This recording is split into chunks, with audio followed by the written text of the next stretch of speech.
Welcome back to the Ed Morrissey Show. Today is Tuesday, January 26, 2016. 1 week away from the Iowa caucuses. 1 weekish. Maybe it's 6 days from now.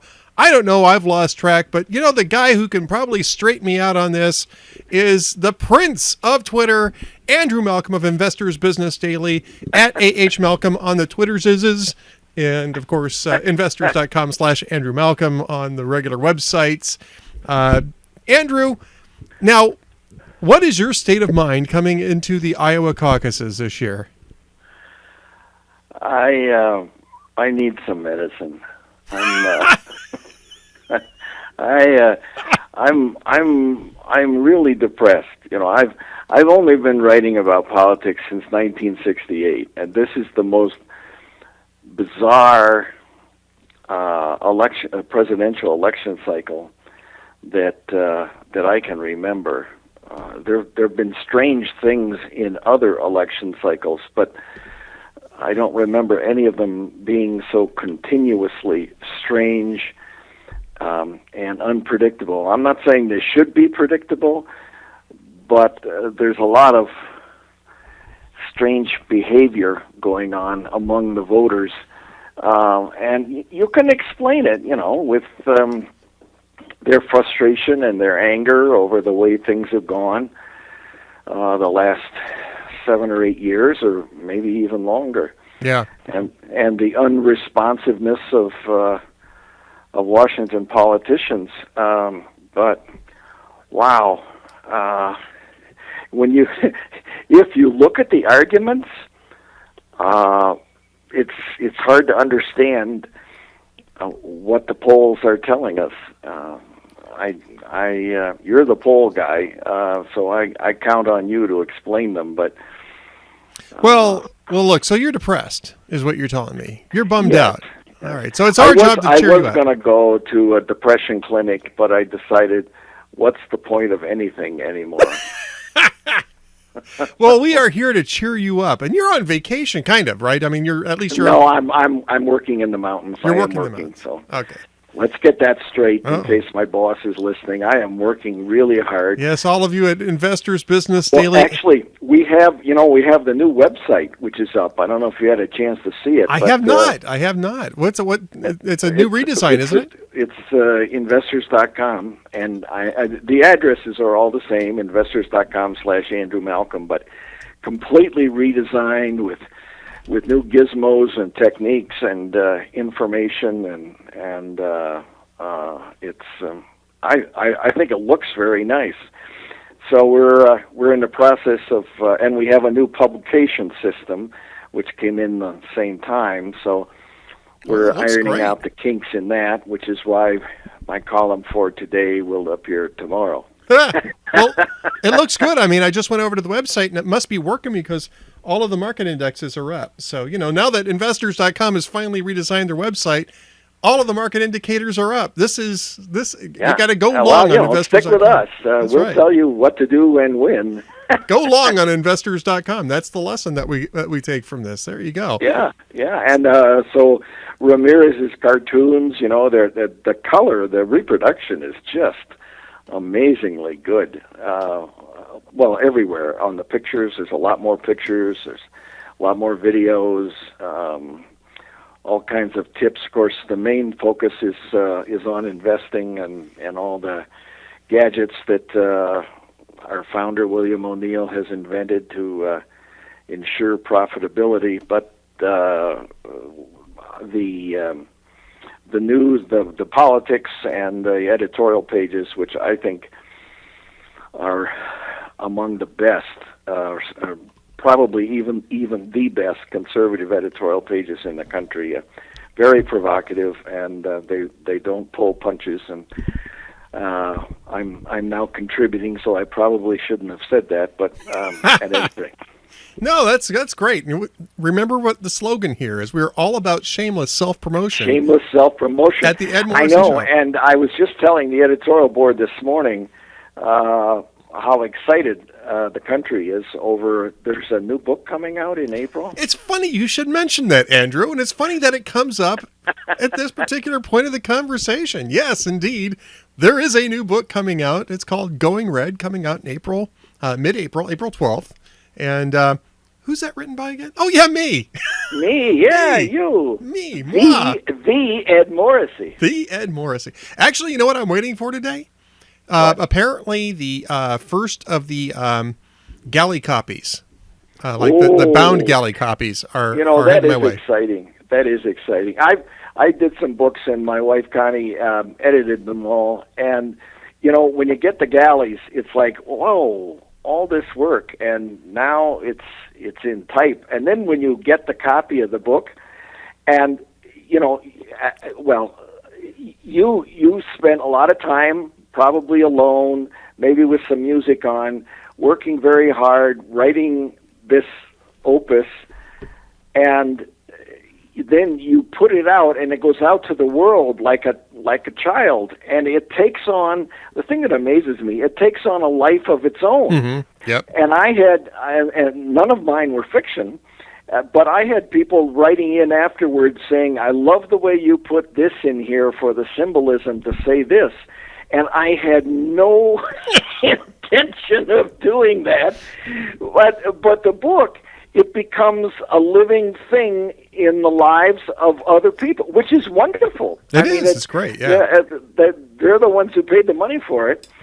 True. So anyway, I'm excited for you, and I can't wait to see it and read it and shamelessly self-promote it. Well, there you go. Got to shamelessly promote Going Red. And believe me, you're not done hearing about this yet, folks, by a long shot. In fact, pre-ordering it would be a good idea for Valentine's Day, Father's Day, Mother's Day, Arbor Day. Arbor Day, Bastille Day, any of those days, all of those days, actually. You should have more than one copy. In case you wear through one copy, you have another one right at hand. That's right. That's right. We're going to have the website up pretty soon now. We're still dinking around with the domain name, but just getting it re-registered. But the book is already available for pre-order at Barnes & Noble, Amazon.com. And, of course, the best thing to do would be to go down to your bookstore and ask them how many copies are going to put on the shelf. That's what you actually need to do. Right. So there you go. All right. So now that we're done with the shameless self-promotion and Andrew's still depressed, we got to talk about Iowa. Okay. Now, I actually found something very interesting today in the Quinnipiac poll. I don't know if you had a chance to see this today, Andrew. And I know we talk about polls, and polling has its issues, and especially when you're dealing with a caucus state rather than a primary state, I think it's even more difficult to poll well, and not even predictably, just well, because caucuses, for those who don't know, and I'm not sure if anybody in this audience wouldn't already know this, but caucuses are a lot different than primaries. Primaries, you can go to the polls all day long. They generally open up around 8 a.m. and close around 7 or 8 p.m., and you go whenever you want to go, cast your ballot in secret, and then go home, just like you would do on a general election. Caucuses are not like that. I live in a caucus state, and caucuses are not like that. The caucus meeting starts at 7 p.m., and you've got to be there pretty much on time to participate. And then I'm talking about Minnesota. I'm pretty sure it works the same way in Iowa. I know it's certainly a meeting that is at one fixed point in time. Everybody shows up. Everybody makes sure that they're registered. Usually you put in $10 for the party in order to be there. And then you pretty much are standing around for about an hour or so while everybody's pitching you on their favorite candidate. And at the end of that, you kind of have to make a semi-public declaration of who you're supporting, kind of, sort of, depending on how the caucus works. In Minnesota, it's a little bit different. You actually still write down the name of the person that you want on a piece of paper, and they tally up the pieces of paper. I think in Iowa, you go stand over by wherever you're supposed to be for candidate A or candidate B, and that's how they count people up. And somebody is counting this up and tallying it, and it's over. That's it. That's the end of the caucus. And so the polling challenge in this is who's going to show up to the caucuses and who's really going to go public with whoever it is that they're supporting. Yeah. And so the Quinnipiac poll today was interesting because what they did was they got, they did their likely voter test and on a fairly large sample. I think it was around 675 was the sample size, which is pretty significant for a single state poll. Likely voters in the caucuses And then they broke it down to who had caucused in Iowa before and who's never caucused in Iowa before. And about a third of the people had never caucused in Iowa. And among those people, Trump led by double digits over Ted Cruz, 37-24. Among those who have already caucused, Cruz had a very narrow lead of 31-28 over Trump. And in both cases, Marco Rubio came in third, around 12 to 15%. So what I see out of this is, A, Trump has got to get people who never come out to caucuses to caucus on caucus night.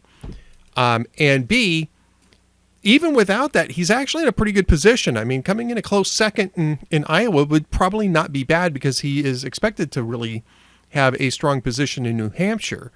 A Cruz win would keep Cruz alive very clearly. But it's not all newbies that are supporting Trump. There's a significant slice of the Republican voter base in Iowa that's backing him as well. But a win for him is going to depend on get out the vote effort and ground game. And I'm still not convinced that Trump has that. Well, he says he has an amazing ground game. So everything he's got is amazing. It's huge. It's elegant too. Don't forget, it's elegant. Yeah, it's the greatest thing ever. Huge. My experience with caucuses is that it's kind of like an endless PTA meeting, and I admire the stamina and the commitment of people who go to participate. And this is some time ago, but when I went, you have the people making an argument, sometimes individually in groups, sometimes speaking in front of groups, and not everyone is a skilled public speaker. And then people vote, like you said, and then somebody gets chopped off the bottom, and then you keep going on and on and on through the evening. And people forget that this is,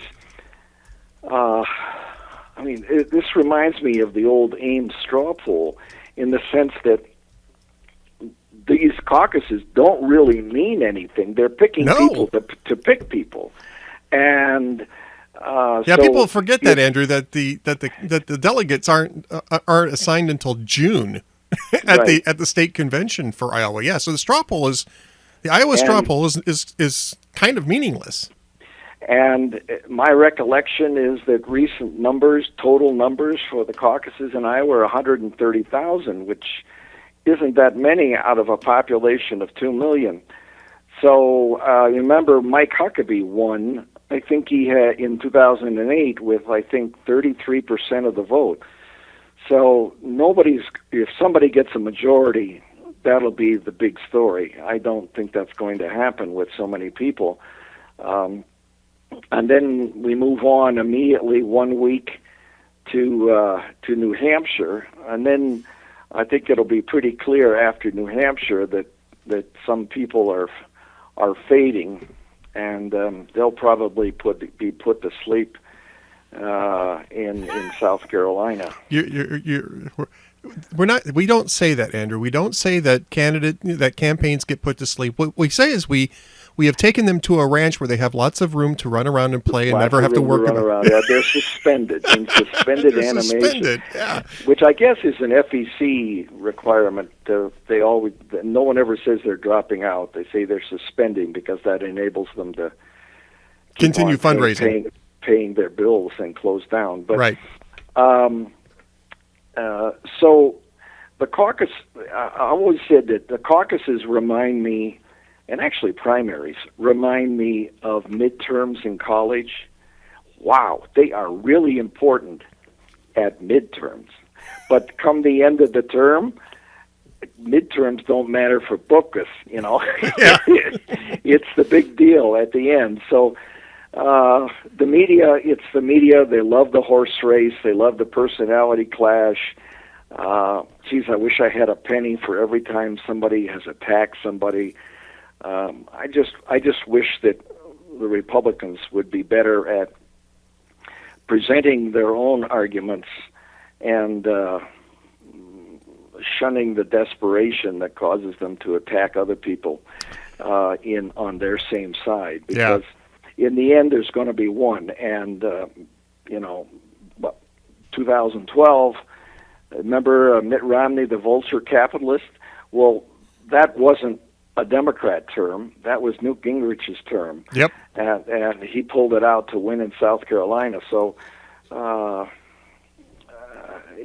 then the Democrats battered Romney with it. So now we've got an anti-capitalist with Bernie Sanders. We've got a field. If they looked at the history books, I don't think many of them would do this, but we have a field dominated by Northeasterners, with Bernie Sanders from Brooklyn, Hillary Clinton represented New York, Michael Bloomberg from Boston, but he was the mayor of New York, Donald Trump from New York, Ted Cruz is not from New York, so that gives him a chance. But Americans have not gone with a Northeasterner for president since John Kennedy 56 years ago. 56 years ago, 1960. And in fact, they've rejected three of them.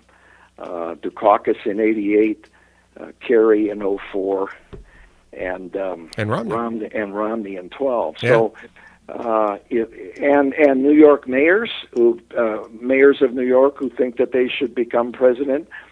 John Lindsay spent millions and ended up, I think, with 1.5% of the primary vote in 1972, and Rudy Giuliani faded in Florida in 2008. So. Yeah, that was an interesting thing. I'm not going to compete in either Iowa or New Hampshire or South Carolina, but I'm going to win Florida, and I think we settled for all time that is a really dumb election strategy. But well, I remember. Well, he was counting, I guess, on a lot of former New Yorkers, and you would think going in that the hero of 9/11 would do fairly well. He was well received in the debates, I remember.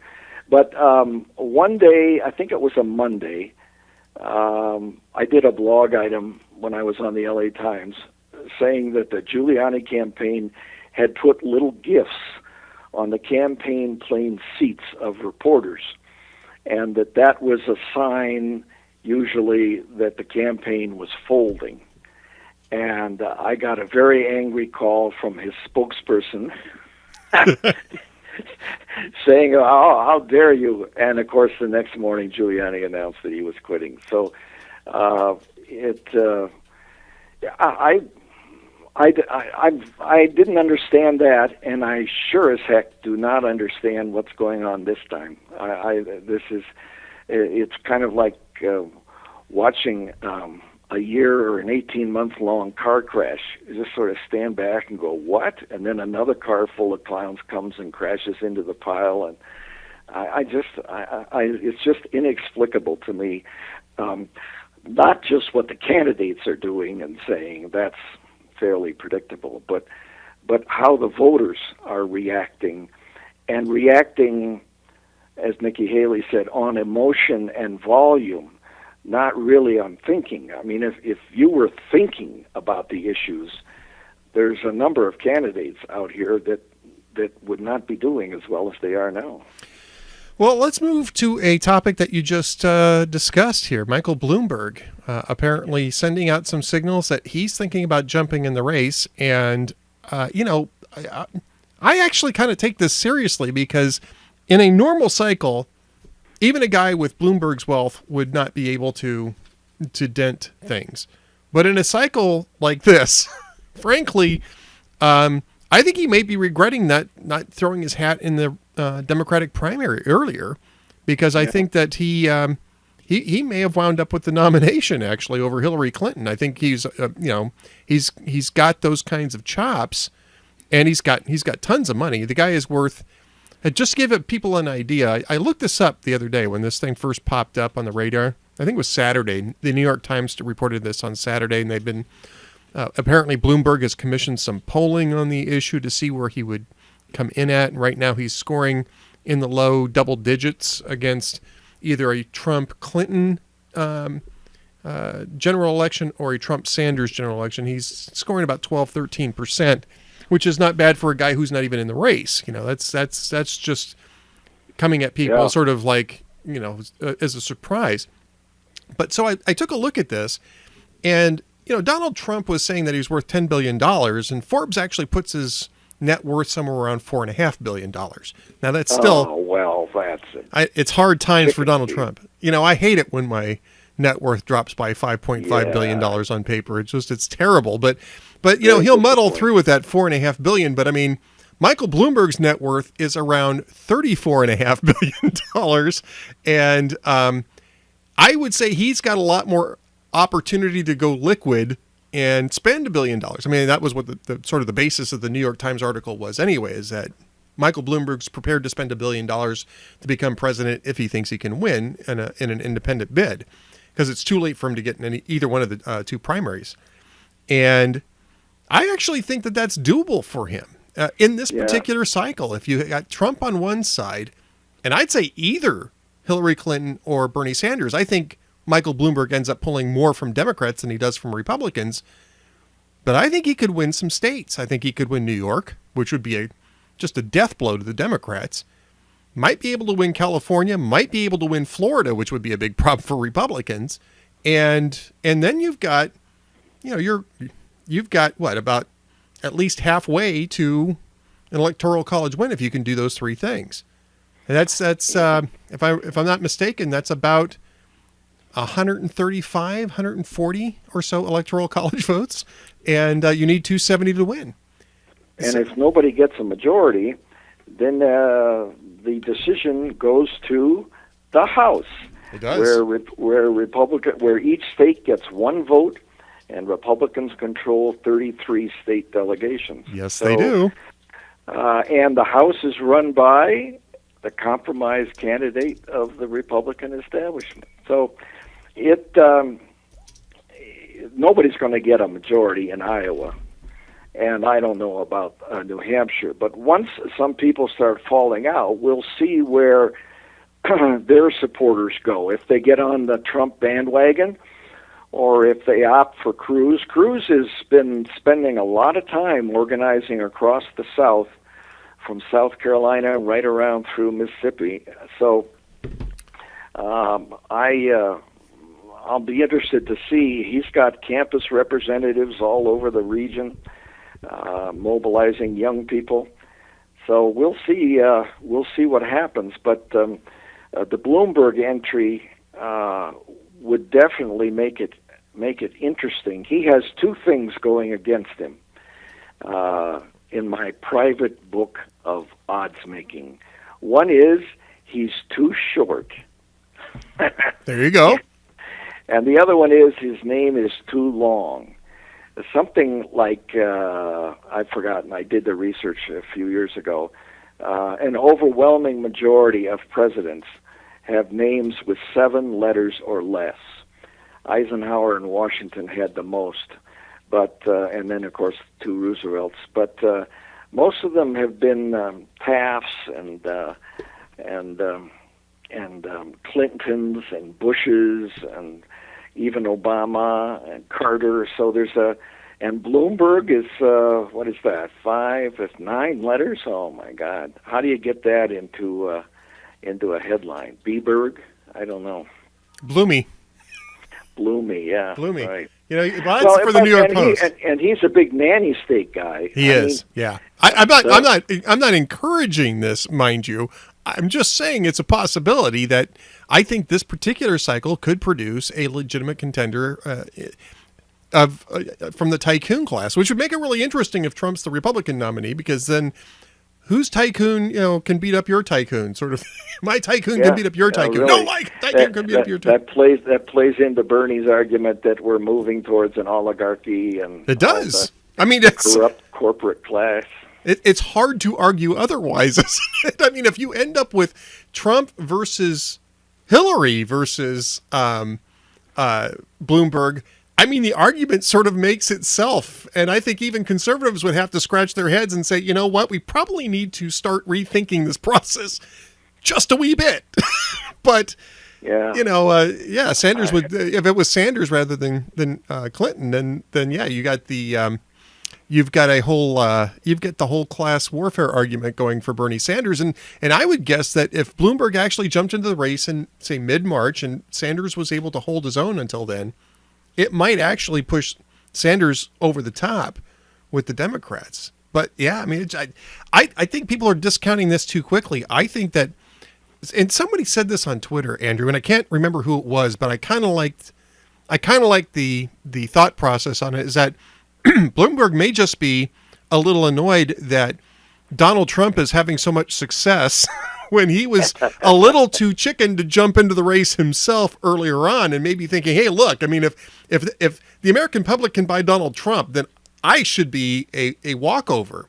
And well, egos do play into this, as we know from the Ross Perot taking on George H.W. Bush in '92 and guaranteeing Bill Clinton's election. There was a long-time Perot-Bush feud in Texas. So, yeah, egos are big in politics.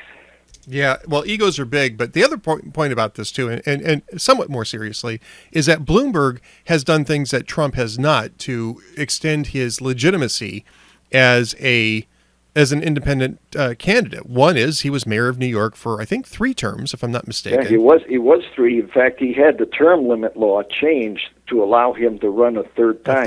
Yeah. Maybe he'll do the same thing in the White House. Yeah, a little bit more difficult to do that. You can do that by statute in New York. You can't do it by statute with the federal government. You'd have to have a constitutional amendment. But the other thing is that he has remained politically connected through his, and I'm not endorsing this in any way, shape, or form, because I think it is I think it's a demagogic and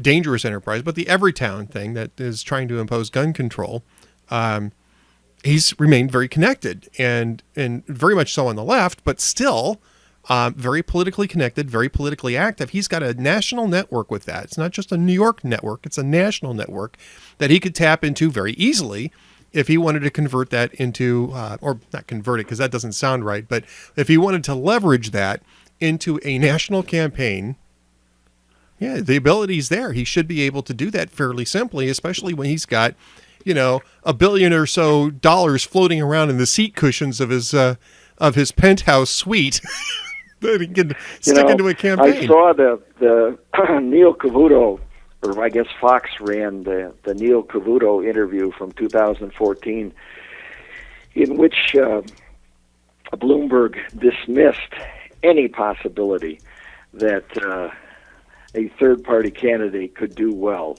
and that he was totally out of it. You will never see me on a third-party ticket. He wasn't going to waste $1 billion. So we'll see. We'll see whether he does. Well, I think he can. I think he's got $1 billion to spare more than Donald Trump does, and So that's the other question, by the way, about Donald Trump is how much of that money is he really going to spend? Because he's not spending very much of it so far. Not that he's had to, but he's not spending very much of it so far, and now it's going to start to tell. Has he built a ground organization that's capable of turning out the vote? And that matters in the primaries. It matters a lot less in the general election, actually, because the Republican Party has been doing a lot of that work for whichever candidate wins, which you can find out more about when you read my book, Going Red, which comes out on April 12th. It's true, though. I mean, that is a big part of the book, and about ground game and talking to voters rather than lecturing voters and that sort of thing. And so, yeah, I mean, I think that's those are interesting issues. And I think Bloomberg would understand that before he jumped into the race. It would cost him $1 billion to do something like that. And I think he knows that. Just amazing. Well, now, thank you for taking 30 minutes to explain my complete depression. Yes. And so we need to cheer you up somehow. Let me cheer you up with this, because I did want to bring this up. It is Trump related, though. So it may not cheer you up entirely, but it should give you some cheer. I did want to bring this up because you are, of course, my guru when it comes to all things politics and media. And what better crossroads of politics and media than debates, than presidential debates? Now, There's one coming up for the Republican Party, and I believe it's on Thursday night, if I'm not mistaken. That's right. And on it's Fox. Fox. On Fox. And Donald Trump has renewed his little feud with Megyn Kelly, and he said he was going to poll his Twitter followers to see whether or not he should do the Fox News debate. Fox News responded. Apparently he did a video on this. I haven't seen it, but apparently he did a video on this saying that Megyn Kelly is really biased against me. She knows that. I know that. Everyone knows that. Do you think she can be fair at a debate?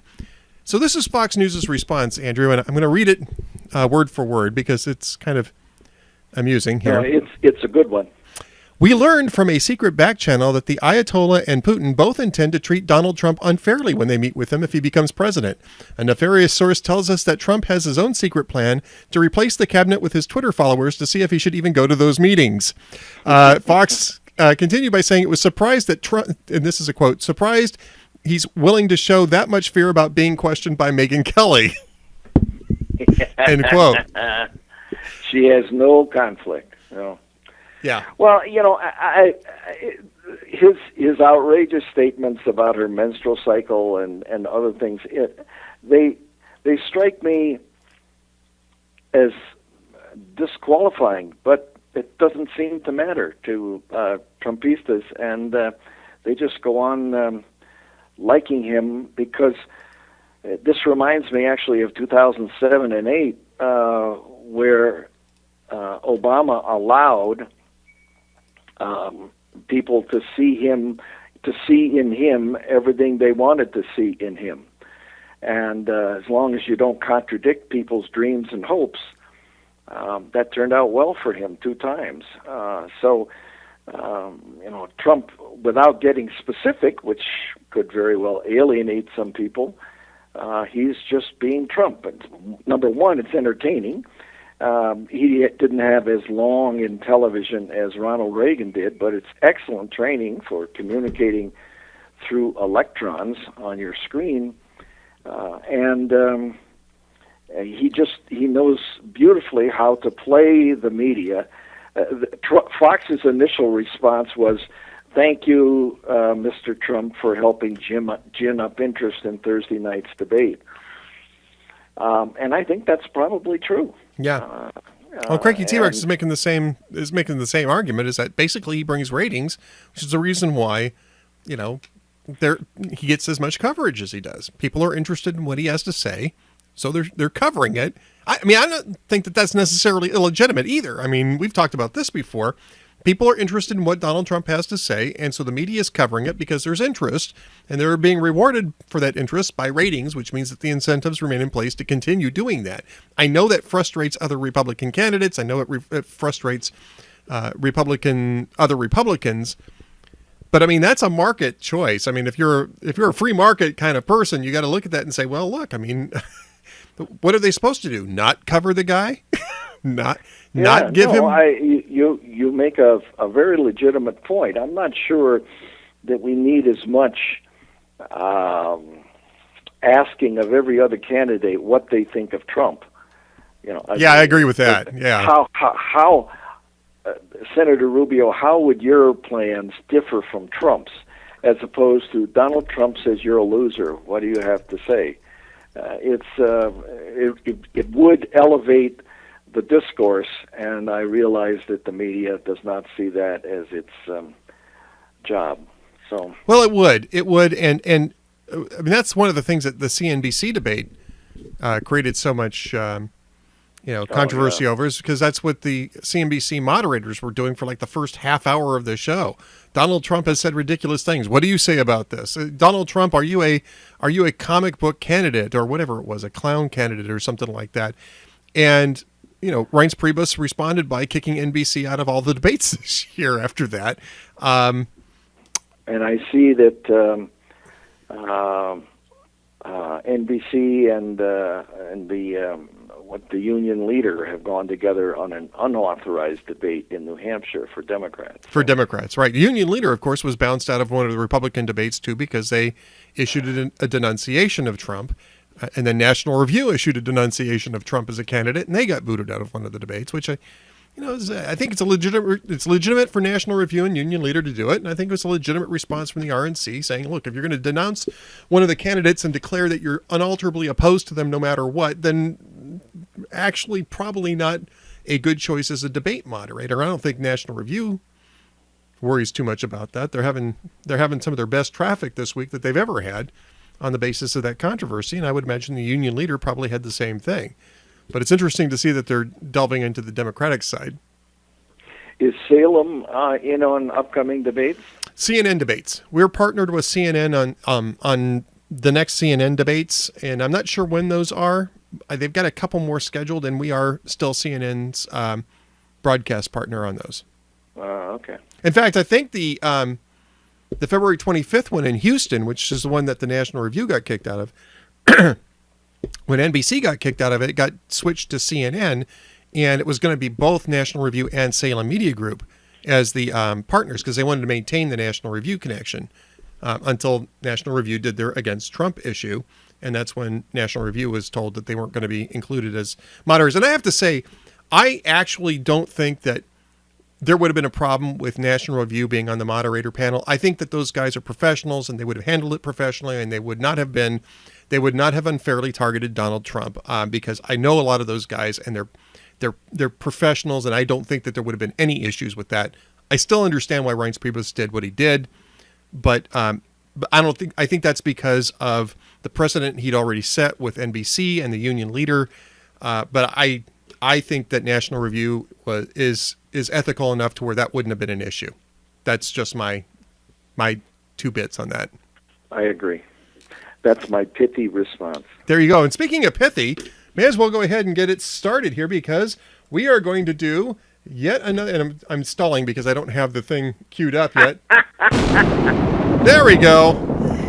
The lightning round. Yes, the lightning round, which I have a thunder thing which wasn't ready to go for. But the lightning round is when you ask questions in the chat room and we offer what we consider to be... Well, it's called pithy?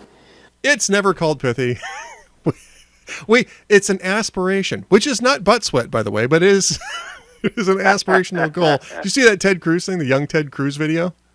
Yeah, I didn't quite understand that, but okay. Yeah, I'm not sure why that's a thing, but I have to admit I did chuckle at the aspirations. You mean sweat on my butt? Because that is just me at 17 years old. No, just to a T. It would have been about 8 years earlier than it was in this video. Because I think the video was 88. So for me, that would have been me about 1980-ish. Aspirations. You mean the sweat on my butt? No, I'm sorry. Here are my aspirations: world domination and to be in a teen sex film. Yeah, that sounds like me at 17. So yeah. All right. So, and first up in the chat room, and by the way, don't forget the way you ask a question is Q:space and your question in the chat room so that Andrew and I can see it and ignore it. I mean, read it on the air. The first one. Guess who's first up with the question, Andrew? Oh, gee. Juanito Cabron. You are correct, sir. Juanito Cabron. And this is a pretty good question. California's proposed mileage tax to replace the gas tax. Will legislators pull the trigger? Will this incite a new California tax revolt? Well, I know they've been studying it in Oregon and Washington for quite a while, and I'm not up to speed on what those results show. What they do is you pay a tax based on how much mileage you drive as opposed to, the gasoline. But the gasoline tax, it seems to me, a lot of it goes for highways. So the idea sounds great, but anytime I hear the word new tax, did you see Bernie last night handed Hillary and everybody else the perfect soundbite? Yes, I will impose new taxes. I will do that. Didn't Dukakis say something very similar to that? Who? Didn't Michael Dukakis say something similar to that too? I don't remember, but yeah, that would make sense. Yeah, I've seen that in presidential campaigns, and it's never a good sign for your campaign. You don't say you will, and you don't say you won't. Yeah, you just say you're going to look at revenue sources, or you're going to make the tax system more fair, which fair, is that's fair, that sort of thing. Fair, so, do I think that they're going to replace and... it with the mileage tax? I've written about the mileage tax. I think it's a really bad idea. I think it puts the government far too much in your life, because all of a sudden you start having to record your mileage, and I don't know how they're going to verify that. Well, they have GPS in there, and they track it. Yeah, that's even worse. To me, that's just too Big Brother. That is way too Big Brother for me. But California, if anybody does it, it'd be California. I know they talked about it at the federal level when Ray LaHood was transportation secretary, which is when we were writing about this and saying this is an awful idea. And let's not forget why the revenue is falling short. It's because cars have become more efficient, in large part because the government has forced car manufacturers to produce higher more efficient cars. So we're buying less gasoline. Also because up until just very recently, gasoline was expensive, and so people tended to use it less. Now it's less expensive, so the revenue drops down on a percentage for those taxes that are on a percentage basis. Not all of them are, and people are using less gasoline because their cars use less gasoline, and now all of a sudden they don't have enough money for their pork barrel projects, and they want to figure out how to. They have enough money. All of a sudden they want more money, and their pot is shrinking. Yes, exactly. Or the growth of their pot is shrinking. Yeah. Yes, yeah. So if anybody's going to do it, it'd be California. I'm not sure if California is even ready to do it, but if anybody does it first, it'll be California. I'm pretty. Well, this is one of those things that gets talked about, and then 20 years down the road, it doesn't seem so alien. Yeah, I know. It's sort of and it's ominous. It's a conditioning exercise. If we talk about it long enough, it is. No, I mean, I'm not joking around about this. I wish they the government, they had that California had that water bond issue, and they still haven't spent any of it, but it was really, really important. But they haven't built a reservoir, a new one, in 20 years. And they have, what is it, $2-point-something billion. But we need to impose restrictions on water and kill lawns, kill trees. It's because they didn't plan for it. Right. Also because they didn't build desalination plants, but they're building the big choo-choo going right up the San Andreas Fault. It's a really great idea. They've changed it now. The big lure was the first section will be built in Southern California. Now they've changed it to Northern California. So. It's Bakersfield to Fresno, two places where nobody wants to go to. The only alternative that sounds worse is the other one on the other end of that route. If you're in Bakersfield, about the only other place you don't want to be is Fresno. And if you're in Fresno, the only place you want to be less than any place else is Bakersfield. But hey, let's have a medium speed train run between those two cities. Yeah, it's a great idea. Amazing. Thank God for California. All right, what's next? We need more questions here. Here's one from Cranky T-Rex. Will you boycott the Oscars for being so white, or because they're a complete waste of time? Yeah, I find that. Excuse me. I find that the Oscars to be boring.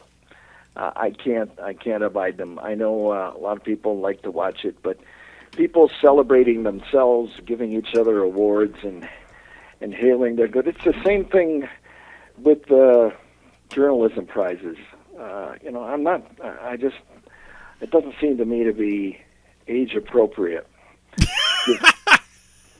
Yeah, it's a bit silly unless we're talking about books, because there's a book that's coming out on April 12th that I think should win some awards. I can't wait for the movie version of it. The movie version of Going Red, yes, starring. I'm not even sure who that would star. I have to think about that one, but yeah, the idea that you're competing for awards in the first place. I used to watch the Oscars quite a bit. It used to be a regular thing. In fact, my wife was just appalled by the fact that I would want to sit there and watch this thing for 4.5 hours at a stretch. But I gave it up maybe about 9 or 10 years ago, just because it was basically irritating me for 4.5 hours. And I think, if I want to be irritated for 4.5 hours, I'll do, paperwork. I'll pay some bills. I mean, really, at the time, my son was a little younger, and he's a teenager. I'll go deal with him for 4.5 hours. That'll replace it pretty easily. I'm just kidding. Just kidding. And you don't have to get so dressed up. It's true. You don't have to get so dressed up. I had my own red carpet at the house and everything. It's amazing. But I once did a party in Japan. Mike Mansfield was the ambassador there, and I had a party at my house, and I had a big banner up outside on the street that said, "Welcome, Ambassador Mansfield." And I hired some teenagers from the what do you call them, Westerners, kids. And in those days, they just had little Kodaks. I hired them and set up a little rope barrier. And I said, okay, whenever anybody arrives, you start yelling, "Oh, it's her, there she is," and you take pictures. And I tried to make it in, well, there was no red carpet, but tried to make it into a big celebrity event. Of course, Ambassador Mansfield wasn't even invited. But in case he showed up, I said, well, we'll have the banner. Why not? Just in case. You never know. Look, we had fun. I just find them tedious, but I find this whole debate over the diversity of the nominations really interesting. I do. I actually find this really interesting because this is the same industry that has been lecturing everybody about diversity and how progressive and tolerant they are. And I remember, this is, I think, before I stopped watching the Oscars on a regular basis, George Clooney getting up and lecturing the world about how progressive the film industry was on issues of diversity and tolerance, and that the rest of the world needed to learn a lesson from them. And here we are, I don't know, is it 8, 9, 10 years later, where they're looking around at each other. And Danny DeVito, who is an actor I really like. I do like Danny DeVito on screen. He's a lot of fun. He's directed some really funny films and good films. But his explanation of this is, well, this is a really racist country. No, it's not. Maybe your industry is racist, dude. I mean, if that's your conclusion, but don't look at Hollywood and say this is a microcosm of America as a whole, because for the last 50 years you've been telling us it's not. Own it, dude. I mean, I don't really think that this indicates anything other than particular personal choices in a basically a straw poll of Academy members. And while I certainly understand that it would be better for an industry to have a broader sense of what is, what filmgoers are and what they want to see. My viewpoint on that is where they're missing the boat is on films that uphold, traditional American values, because we don't see a whole lot of those. And the ones that we do see usually do really, really well. And so you have to ask yourself, Andrew, why aren't we seeing more of those? Yeah. You're right. Where's that diversity? Well, I don't, Narnia, there weren't a lot of cars to leap off of roofs and blow up. So,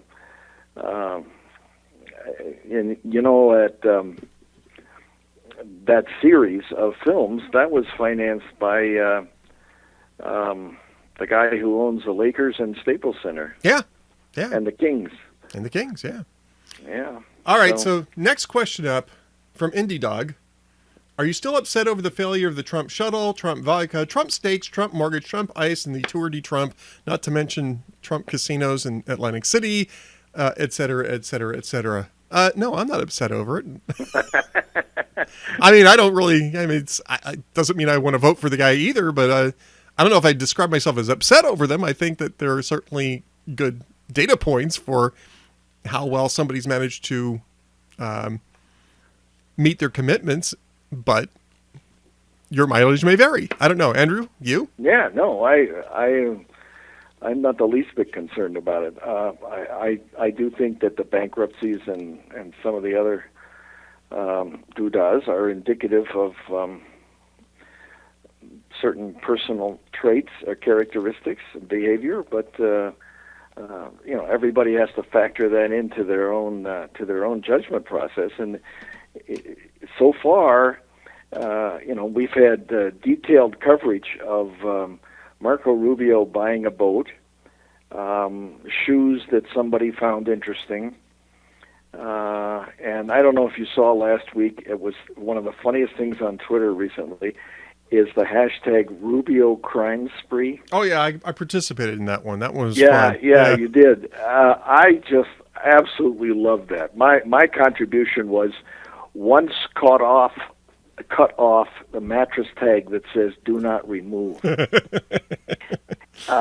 I love stuff like that. The Twitterverse has it's got some schmucks too, but it's got some really creative, funny people.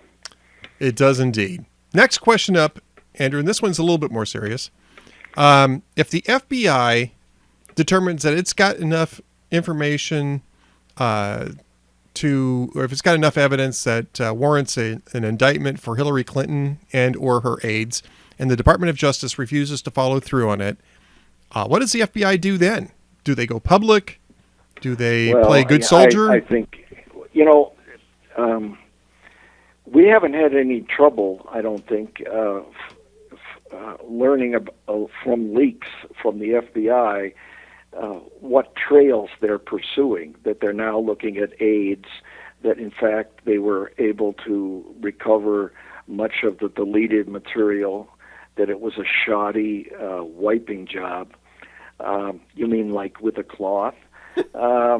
And a number of other details. So I suspect this would be huge news. And if the FBI, if Comey, who by all accounts, including Chris Christie's, is a pretty straight arrow, if he recommends from his guys' work and gals that there should be an indictment and Loretta Lynch blocks it, I think Comey would resign, and we would know, well, we'd know if he resigned, but we would know that she was blocking it fairly quickly from disgruntled agents. And there could be another Saturday Night Massacre with a lot of people resigning.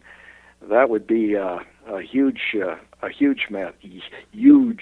Huge, but elegant. It'd be an elegant mess. It'd be an elegant scandal. If I think that Comey will play it straight because that's his. He did that during the Bush administration. He's done that during the Obama administration, and I think Comey is, in that sense, kind of like Honey Badger. He sees his role specifically as it's laid out, which is to, investigate crimes and to enforce the law. And if other people, for political reasons, don't want to follow along with that, Comey has a history of making the most of his personal leverage to put them back on the right track. And so I would suspect that if it came down to it, and Comey thought they had a solid case to proceed on a criminal charge against Hillary Clinton, Huma Abedin, Jake Sullivan, and I'm forgetting one, but Cheryl Mills, and they don't, I think he would resign, and I think he would make his position known on the way out why he was resigning, and he'd resign immediately. It wouldn't be one of these, I'm going to give you a year to find somebody to replace me. He'd walk out the door, and he'd make it very clear why. And I think that even though it's a last year lame duck president, I don't think Barack Obama wants that kind of mess going on in an election year. And I think that for that reason, he'd be probably under a lot of pressure to make sure that Loretta Lynch abides by whatever. On this topic, did you read the Washington Post today about the decisions about how to bring David Petraeus? No, I got to go look that up. Go look that up. I didn't write about it today, and I'm kind of regretting it. I might write about it tomorrow. But it was clear that prosecutors thought they had a case against Petraeus. They didn't think they necessarily had a felony case, but they were pretty sure they were pretty sure they had a rock solid misdemeanor case, and kind of pushed to make sure that case was followed up, because there were some who really just, there were some in the administration that really didn't want to deal with it at all, and prosecutors and the FBI investigators, I should say, wanted to do it because, especially because failing to pursue it would make it very difficult for them to pursue other cases down the line, especially if it came out that they had this guy on the hook and let him go. It would have set a pretty bad precedent. Now, that was over some transmission of very sensitive classified information. We're talking about the same type of thing, SAP programs, human intelligence, to somebody who was actually cleared to receive such things, just not those particular programs. And it wasn't it was transmitted in a obviously personal and completely unauthorized way, which is the reason why Petraeus ended up having to plead guilty to misdemeanors on this, and so did Paula Broadwell. But I'm sorry, Paula Broadwell did not get charged. She did not get charged. Just Petraeus. I'm sorry. Go ahead, Andrew. Well, no, I've been troubled. I'm not a lawyer, obviously, although I did stay at a Holiday Inn Express once. The FBI's inability to find anything chargeable in the IRS debacle. I just find that. I don't know that they're done investigating that. In fact, I'm not sure if the FBI FBI is on it. That that it was done over a year ago. They said no, we couldn't find anything. Maybe they're going to change their mind, like they did on Petraeus, or like they're considering on Petraeus. But I think this whole where we might go back in against Petraeus, I think that's really a flare up in the sky to warn any other of these cashier generals to not write books. Watch your butt is basically is what this is, and watch your butt, or we'll watch your pension. Yeah, right. And watch your butt sweat too while we're at it. Ted Cruz is. All right, we're almost out of time, Andrew, but we need the jokes of the week, because obviously mine aren't working. So we need the jokes of the week. Jokes of the week, because I'm so depressed. So Jimmy Fallon says Democratic candidate Bernie Sanders said he's never worn a tuxedo in his entire life. When asked what he got married in, Bernie said 1879.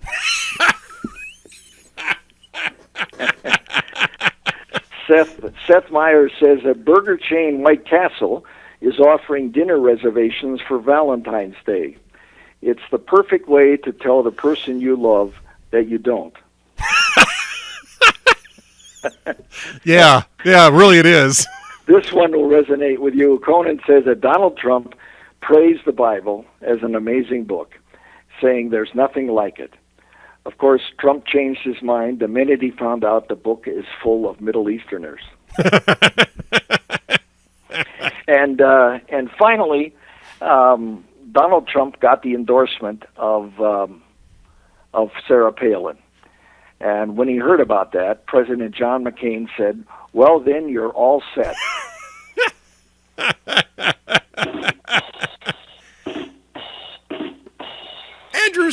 Andrew's got sound effects. When did this happen? I got the ricochet. Boom, boom. I just love that thing. You are my board op from now on. I put that in my collection of jokes each week as a link in case when there's an appropriate joke, so people can click on it and hear the little "choo." I just love that stuff. You're my board op from now on, Andrew. I'm telling you right now. I had no idea. No idea that you had that. All right. Andrew Malcolm, of course, you can find him at the newly revamped, brand new website, investors.com/Andrew Malcolm. He is the prince of Twitter at AH Malcolm, and he's going to be back here next week on Caucus Day. I believe it's Caucus Day next week, and we'll talk more about it. The day after, but yeah. Oh, it is the day after. So we'll get a chance. That's right. It's on Monday night, isn't it? I keep forgetting that. So we'll get a chance to unpack the Iowa caucuses, and Andrew can continue his quest for the perfect cup of hemlock. And yeah, really. All right, take care. We'll see everybody next week. Sounds good, Andrew. Thanks so much. Bye.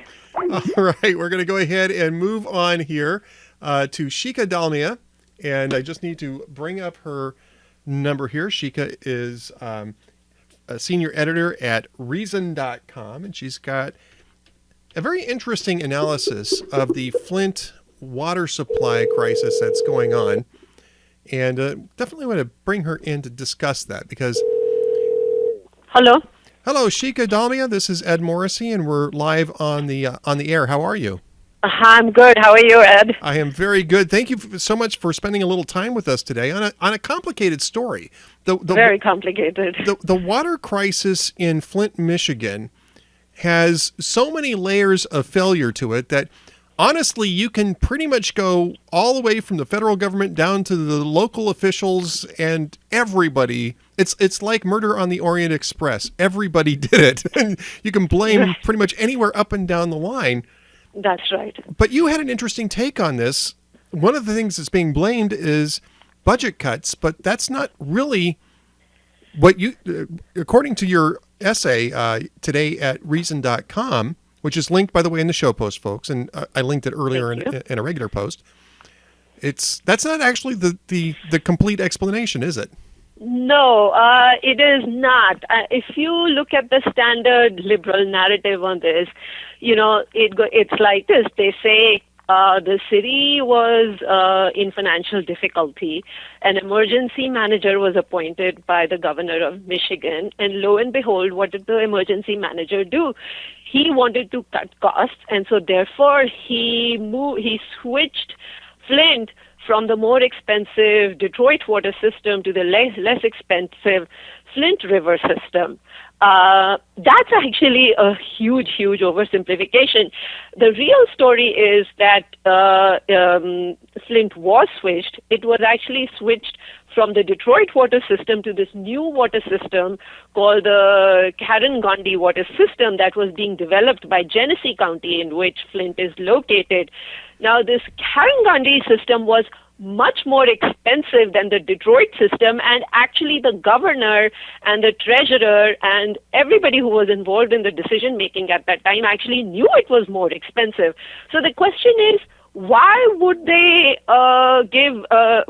hook Flint to a more expensive system in the long run? And the reason was they wanted that infrastructure building to actually create jobs. So this was an infrastructure project. Now, what went wrong in the process was that it was going to be 2 years before this new system was going to come online. And in the interim, they reopened this mothballed local water system, which drew water from Flint River, which has a history of pollution. And that's what then subsequently led to the lead poisoning issue. But the whole rationale, the broader context of this is that this was not a cost-saving measure. This was actually a stimulus measure gone wrong. And I mean, we're not discounting the fact that Flint, Michigan is in economic straits and Detroit is in economic straits, and that constituents there are obviously putting a lot of pressure on local and state politicians, as well as national politicians, to find ways to do what is euphemistically referred to as investments that will bring jobs in. I mean, Shikha, you're not seeing this, but I'm doing these scare quotes when I say investments. But so the political pressure is there from the local water district all the way up to Governor Snyder, all the way into Washington, D.C., to come up with ways to create some sort of infrastructure jobs. But they had to have known that transferring this to this new system when it wasn't prepared to handle the load would have meant looking for another water source. Why didn't they just stick with Detroit in sort of phase this in? In the interim. Yeah, no, that's a very, very good question.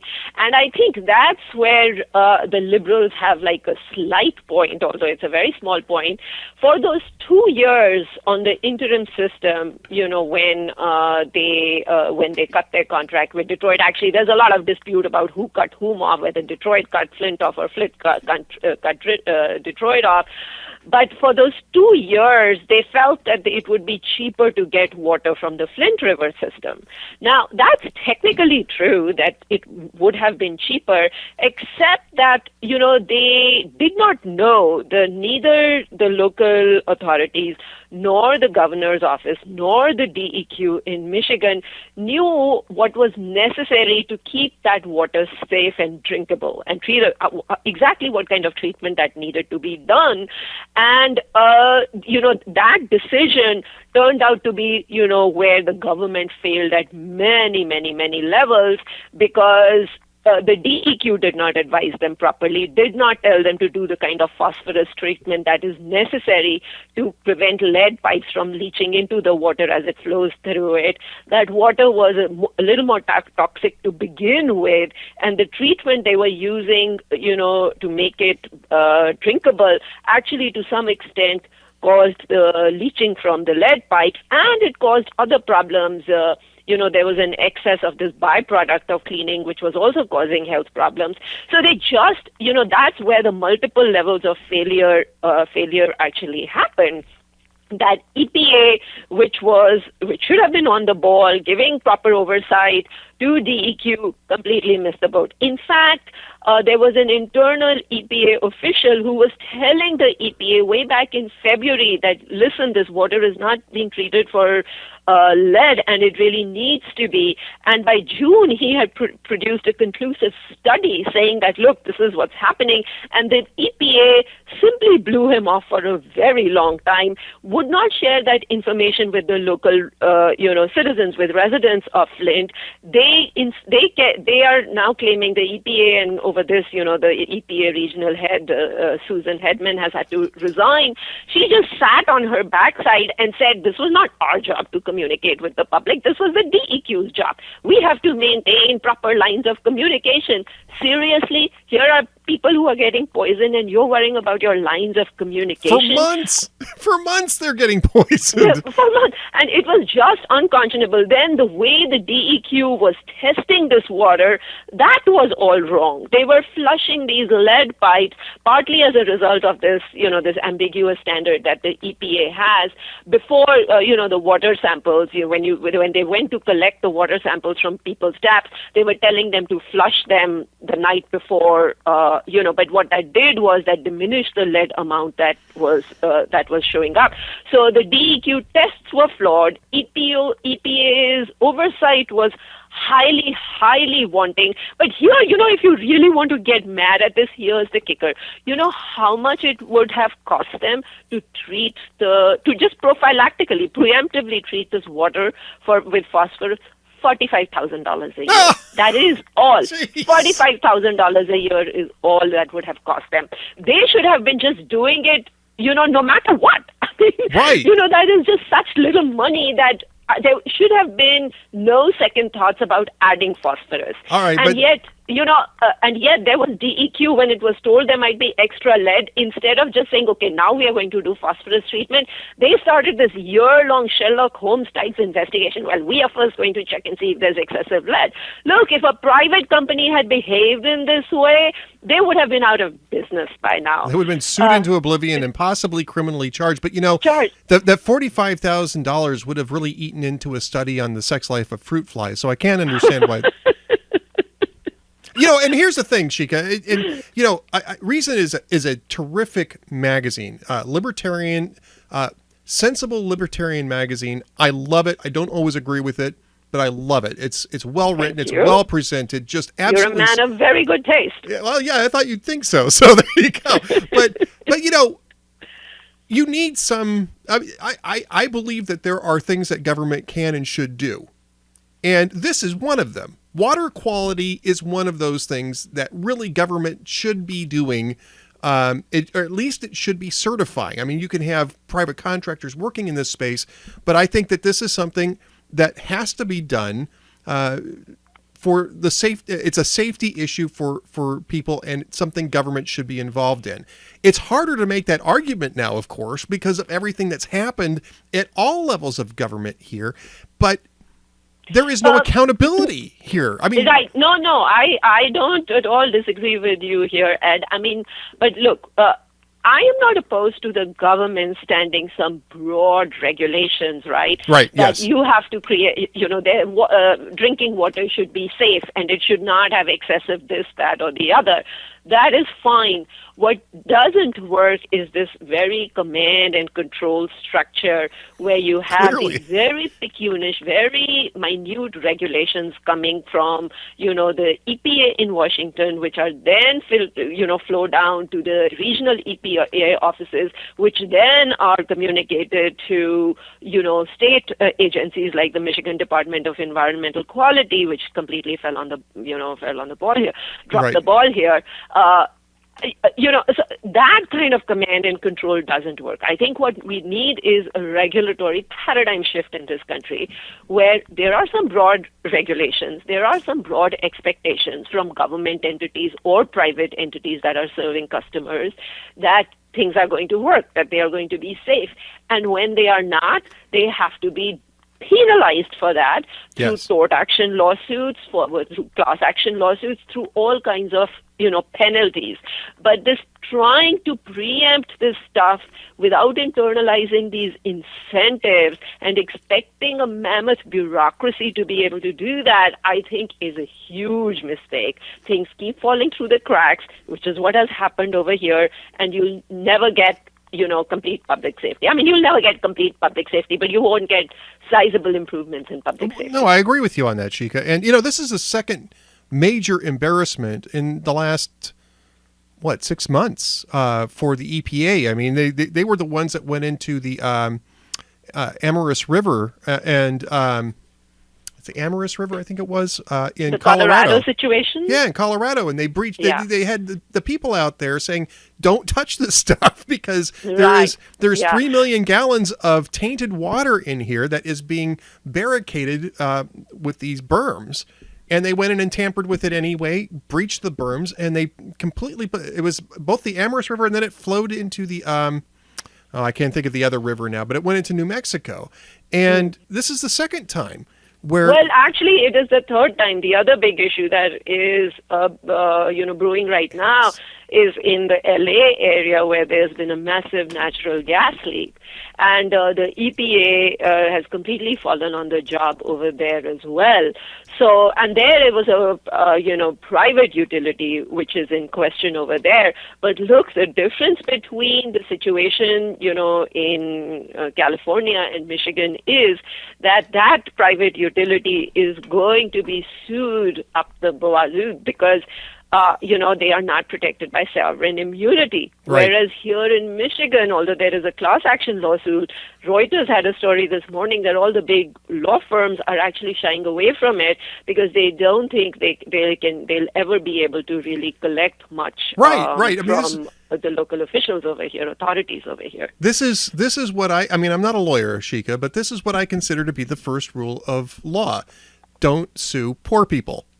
don't sue sovereign immune people too, because you're going to spend hundreds of thousands of dollars of your own time Right. and come up with nothing other than a court order that says, yeah, you were right. I mean, Right. And there's some benefit to that, I grant you, but it isn't going to benefit your pocketbook, and that's the reason why attorneys don't want to touch these things. Right. And no, that's exactly right. They are coming up with some very interesting legal theories to overcome the sovereign immunity issue here.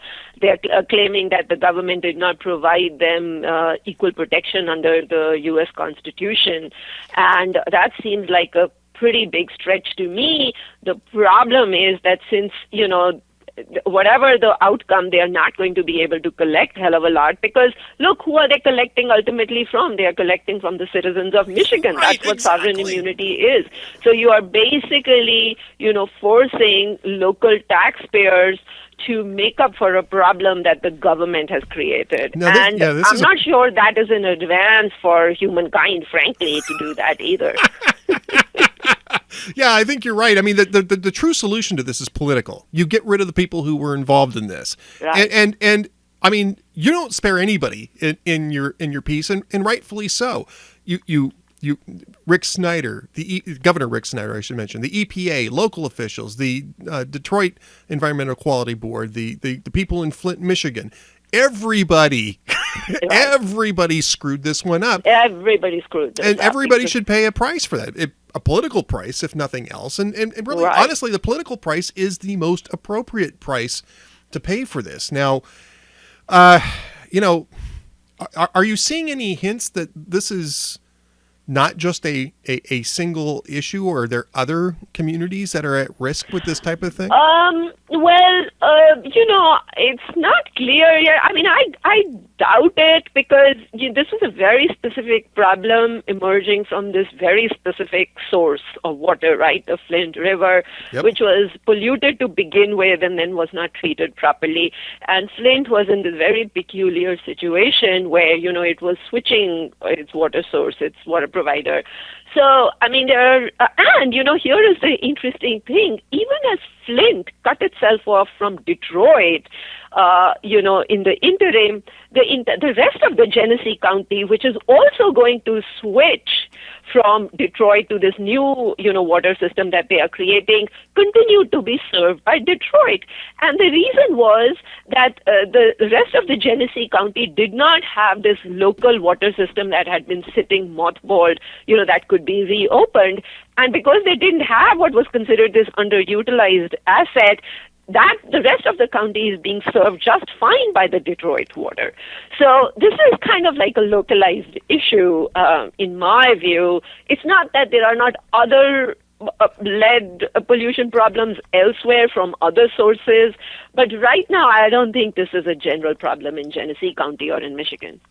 Well, Shikha, it was an excellent article. It was certainly a long overdue look at some of the incentives that drove this, and I know it got a lot of attention. I'm hoping it gets a lot more. I want to thank you for coming on here. I know that you, I know you're at reason.com, but I know that you're also you contribute other places, Shikha. So why don't you let us know? The place that you contribute to, The Week. The Week, that's right. I read your excellent columns on The Week all the time now. Same back to you, absolutely. So The Week, and am I correct in saying that there's, is it Bloomberg that you're also contributing at? I do, yeah. I do occasionally write for Bloomberg, a little bit less frequently since I switched to The Week. But yes, occasionally I contribute to them. And the Wall Street Journal, Daily Beast, a bunch of the Time magazine every once in a while. So there are a bunch of publications I write for every, Well, terrific. Well, all those places you need to be looking out for what Shikha Dalmia is writing, because she's doing some great work. You can also find her on Twitter at Shikha Dalmia. You just put the @ sign in front of her name and eliminate the space, and you have her Twitter handle. And so be sure to follow her on Twitter, as I do. And she's always a beacon of knowledge and reason, if you'll pardon the pun. And I want to thank you again for being with us today, Shikha. Thank you very much. Thanks for having me. It's a pleasure, Ed. Bye-bye. Bye. All right. I want to go ahead and wrap things up. She's great. I gotta get her back on again sometime soon, man. It's terrific talking with her, and smart, intelligent, incisive writing. Take a look at that. If you haven't read it, it really broke down this whole failure in a way that I hadn't seen presented before. It's a very insightful look at the Flint water crisis, and I would highly urge people to look at that. All right, so I want to thank everybody for being with us. Don't forget, on Thursday, we're back again with Dwayne Generalissimo Patterson of the Hugh Hewitt Show. We're working on getting Glenn Reynolds to talk about his latest column. It's an interesting column. I know that Jazz Shaw is taping today the Politi-Nerds podcast for Friday morning with Glenn Reynolds. So we might get a twofer with Instapundit this week here at hotair.com. And that'd be a lot of fun. I'm not sure who else we got coming up on Thursday. I know that coming up on the 9th, I believe it is, of February, we should have Matt Lewis talking about his new book, Too Dumb to Fail. And I'm very interested in that, because I think it complements some of the themes that I'll be discussing in Going Red. Not at all the same thing, but it complements some of the same themes in Going Red. And I'm really interested. Of course, Matt's a friend of mine. He's a great writer. I think this is his third book, if I'm not mistaken. And so we'll get a chance to talk to him about that. Also working on E.J. Dionne, talking about his new book about what went wrong with the right. That's not the title of the book. I don't have it in front of me, but I am working on bringing him on here, and that should be kind of interesting to talk to him about that as well. I think we'll find things to disagree on, but EJ and I find ways to disagree agreeably. And so we're looking at some really interesting guests coming into the primary season and of course the general election season. get a wide variety of views here on the Ed Morsley Show. I'd really like to talk to somebody about Donald Trump who wants to come in a direction of supporting Donald Trump. So I'm going to take a look around to see if there's someone who has a pretty good intellectual defense of Donald Trump and his position in the race. Very interested in having that discussion. I think that'll be fun as well. So we'll keep our eyes open for all of these things as they're going by. And for my book, Going Red. Now, I have kind of kept an eye on the front door today because supposedly I have a box of galley-bound, or bound galleys, I should say, which are sort of like review copies that don't have the hard cover on them. They just have a soft cover on them, and they don't have some of the other frills that come with regular published books. And a few of these go out to influencers, to people who are, who have followings that can pass around word of mouth. This is one of those milestones for an author is when these books show up. It is not the same thing as when the actual official hardbound version of the book shows up on your doorstep. That will come later in about 6 or 7 weeks. I think I'll see that happen. But that's coming today. And I think pretty soon, and Cranky T-Rex was initially going to volunteer for the pro-Trump side, but he realized that he has the snarky defense of the Trump position, and so he is disqualifying himself. He is DQing himself from that position. I still might want to talk to you about that, because I know that I know it's easy, but I kind of like to see if there's a certain nihilistic defense or defense is the wrong word, by the way. I think what I'm talking about would be more traditionally called apologetics, but people get the wrong sense of what that word means. But that's kind of what I'm talking about. But there's a certain nihilistic apologetic for Donald Trump that makes sense too. And I wrote about that today. I wrote about it in my column that's actually going to come up tomorrow in response to the National Review thing. And I apologize. I think the camera's doing something odd right now. It's slowing down the frames per second, and I'm not sure why. But so I look like I'm at some sort of strobe light 1970s dance floor thing, but I apologize for that. It's easy if you dumb yourself down, hence the booze. There you go. All right. But back to the book. I'm expecting to start doing the audio recording for the book soon. I haven't gotten that quite scheduled up yet, but we're going to start getting some of these things out in the hands of people and kind of start trying to build some buzz up. When the website's ready, I'm going to have the cover up on the show. I have it ready to go. They just want me to wait until the website's ready to go before I put it up on the show. But again, to remind you, the URL is eventually going to be goingredbook.com. Goingredbook.com. If you put that in right now, it just directs to my Facebook page because I've had this thing for a few months now. I've had it for 7 or 8 months, and I've just had it pointing at my Facebook page the entire time.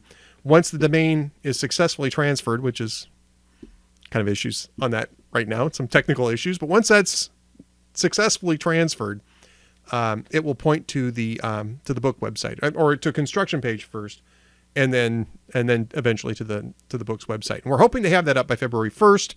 So that'd be caucus day. So that's something we can talk about on February 2nd when Andrew comes back next week. Hopefully, hopefully that works. All right. That's what's new on the book.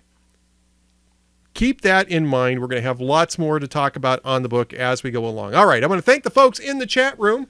Cranky T-Rex, who would definitely give us a terrific and I think defensible nihilistic argument for Trump.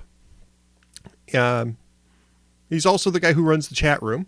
So make sure you thank him for all that he does, because he makes sure that this is a lot of fun for everybody. I'm going to play some walking music while we talk here. There we go. So be sure to put your URLs in the chat room and your Twitter handles as well, because we're all about shameless blog promotion and everything else promotion here at the Ed Morsley Show, especially book promotion. Cranky T-Rex, you can find him at Cranky T-Rex on Twitter, crankytrx.blogspot.com for his blog, buzzpo.com where he writes, and occasionally hotair.com where he contributes when he can. Who else has been in the chat room? Big Richard Small, welcome to the show. Bob Knox, Breck Nichols, my Hugh cruise mate. Diagram that sentence. Fausta from faustasblog.com, a great Western Hemisphere blog. I read her every single day. So should you. She's doing great work, by the way, covering all sorts of politics down there. You know, I think the FARC story is going to be really interesting in Colombia. And if you think that, you'll want to watch. You want to keep an eye on Fausta's blog. So keep an eye there. Guelph, Hurricane, Indie Dog back with us. Ironked, Juanito Cabron, Mr. Fastbucks, my cousin Mike, TR4A, coming to us from SeaTac Airport. Welcome back to the show. It's great to have you in the chat room, Mike. Via Paso with the Ancestral Mortis Events. Hi, Mom. And the first mate behind me, someplace keeping me on the straight and narrow. Don't forget, we're back again on Thursday, 4 p.m. Eastern Time, 3 p.m. Central, 1 on the left coast. Until then, have a great day and don't miss a minute of the Ed Morrissey Show. We'll see you later.